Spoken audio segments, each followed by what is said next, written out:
Hi, Dan Olds here. We're at GTC 19, and I'm here with Greg Schmidt of HPE. And you are the product manager for the Apollo 6500, which I believe is a computer. And then like all the time. You know, Dan, you're right.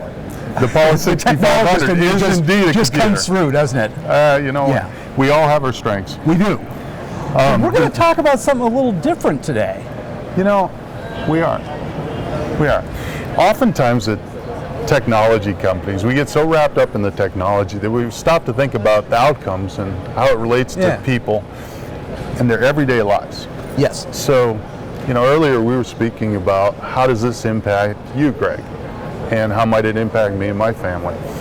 I've got two interesting examples. The first one is, I don't know if you realize this, but every time you get in a car, you're undergoing the most dangerous activity in your daily life, by far. Actually, getting in a car with my wife would be the most dangerous activity of all. Dan, I'm hoping that you cut that element out because my wife will not appreciate a comment on that one. I'm going to say my wife's an outstanding driver, but I understand. I hear that about your wife, but mine not so much. Anyway, don't let me interrupt your flow. On the flip side, when you get in that car, you're taking your life at risk, and it's not, and you don't have much control over it, honestly. Nope. So my biggest fear isn't my wife and my daughter and how they're doing in the car and they're driving. I'm worried about the folks that are around my wife as she's driving. That too. The people that have pulled an all-nighter and they're tired. The people coming back from the bar on a Friday night and we're coming back from having dinner. Yes. I can try and be a great driver, but I can't control those. Can't control them.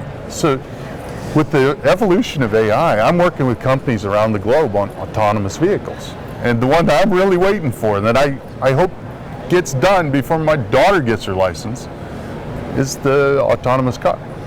Because then I'll know, as those roll out, it is not so much about what I can control or what my daughter can control or what my wife can control. It's about the people around them. Yes. And someday every vehicle will be an autonomous vehicle. And what we're going to see is we're going to see a reduction in accidents. We're going to see a improved commute times, less congestion. We might go to a world where you don't even own your own car half the time. I suspect that's going to be true.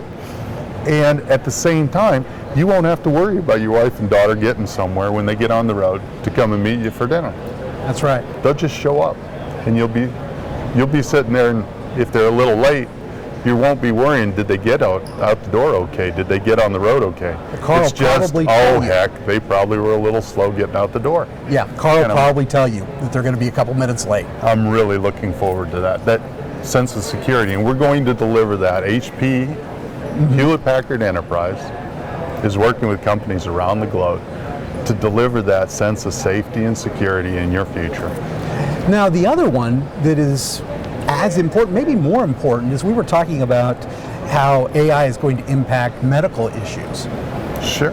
And that's a huge deal. I was sitting next to a doctor, the head of a prestigious medical institution, and he said, you know, if we just had data, access to all the data, particular conditions, and the treatments used and the outcomes, we could make fantastic leaps, not just progress, but fantastic leaps towards cures.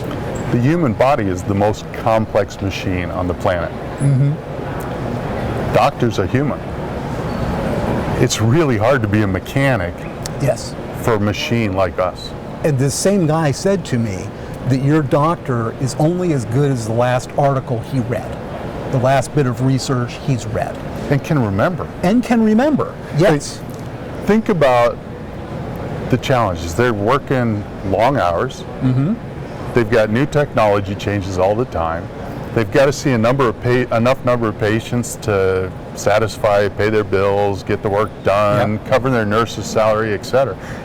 And the human body is just complex. There's a given symptom can be reflective of many things. Yes. And it's easy to make a mistake.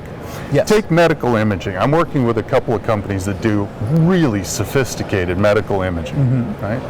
And we're working towards a future where when they run an MRI, a CAT scan, a proton emission tomography, PET scan, it gets analyzed by artificial intelligence. And that small fuzzy gray area that they thought was just a miss in the material, it turns into, that's where your problem is. As we spoke about earlier, my daughter's recently gone through this. And we went in the last 2 years through about half of her life, 50% of her time, she's been running low-grade fever. And we knock it down with antibiotics and it comes right back.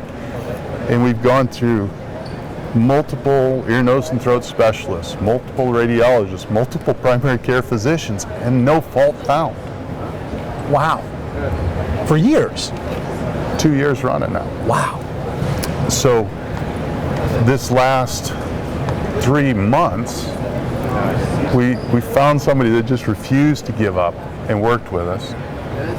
And we ran through another set of these scans, and she sent them, when the no fault found came back from our ENT and our radiologist, she took the scans and she went out to her community of friends. And one of them said, I think I see a problem. And now, it's not just unknown. Yeah. And yesterday, my daughter went in for surgery, and we scraped out what we think is the problem. Fantastic. And I'm keeping my fingers crossed Same here. that in the next 2 weeks, 3 weeks, I get back the little girl that had so much energy, so much fun with me, that I lost 2 years ago. I'm hoping so too. And I'm looking great. for a future where all of our families don't have to go through this uncertainty. AI, you run a CAT scan. It's hard, they're complex. We apply AI on that. They identify where the problem is, where the challenge is, and help guide our human doctors And to where those anomalies are. The anomalies that a human Exactly. might not catch because they're so tiny. They're so indistinct. Yeah, and we've got a stack of paperwork this thick on, problems, symptoms, et cetera, treatments that didn't work.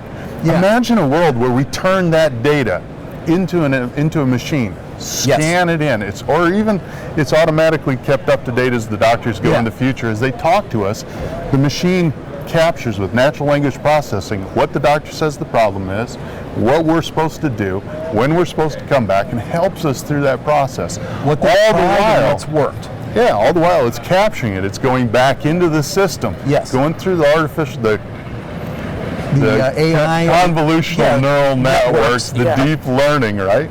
And it comes out and it says, you know something? You ought to try the following. And they help guide our doctors to give us better solutions for our families. I'm really excited. I think working in this deep learning field and providing the technology that helps people solve the problems is one of the most exciting things I've that's had. the technology that we've been flashing on the screen as we're talking. It's the stuff that makes this possible.